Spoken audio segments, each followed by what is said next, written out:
This is One Chain Vineyards, the Wrong'un from southeast Australia. Yes, we've got a classic Australian blend of two big boys of the red wine world here, Shiraz and Cabernet Sauvignon.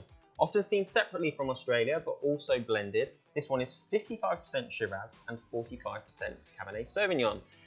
These are both grapes that love the heat, making a big, bold and pretty high ABV wine. Yeah, I mean, look, both these two grapes do very well on their own in Australia. So why are we seeing them blended in this wine? You know, what's the point?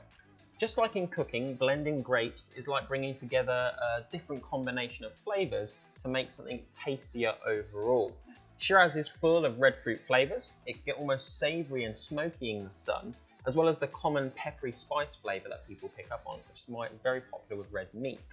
Cabernet Sauvignon, on the other hand, is much more black-purple fruit flavours, thinking blackcurrant, blackberry, and a herby flavour that some people might say is like mint. So you bring these two together and you've got one flavour-packed wine. That's it, exactly. So this really is a beast of a wine, but not so much that I'm thinking I've got no chance of finishing a bottle. It's not one of those face rippers that I've tried from, some of the other hotter parts of the world.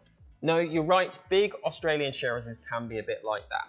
Cabernet is a little bit smoother in style, but that's not to say it can't be difficult at times to contend with.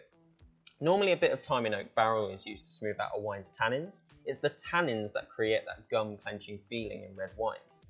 They come from the skins of a grape, and the thicker the skins, the more tannin a grape has. Grapes can't survive hot climates without those thick skins, so it is tricky to avoid. This wine hasn't had any time in oak, so the grapes are probably sourced from cooler parts of southeast Australia. Also, just clever timing by the grower when it came to the harvesting. And I'm about to ask what food we're having, but I already know this is going to be a red meat wine. Why is Shiraz and Cabernet Sauvignon so good with things like steak? 100% could go down the steak route here with this wine. We've talked about those bitter tannins in big red wines. Well, another way to combat them apart from oak is with red meat. The proteins that occur in red meats naturally break down the compounds that make tannins bitter, making the wine taste less bitter and more fruity. Excellent. I'll have mine medium rare, please. Cheers.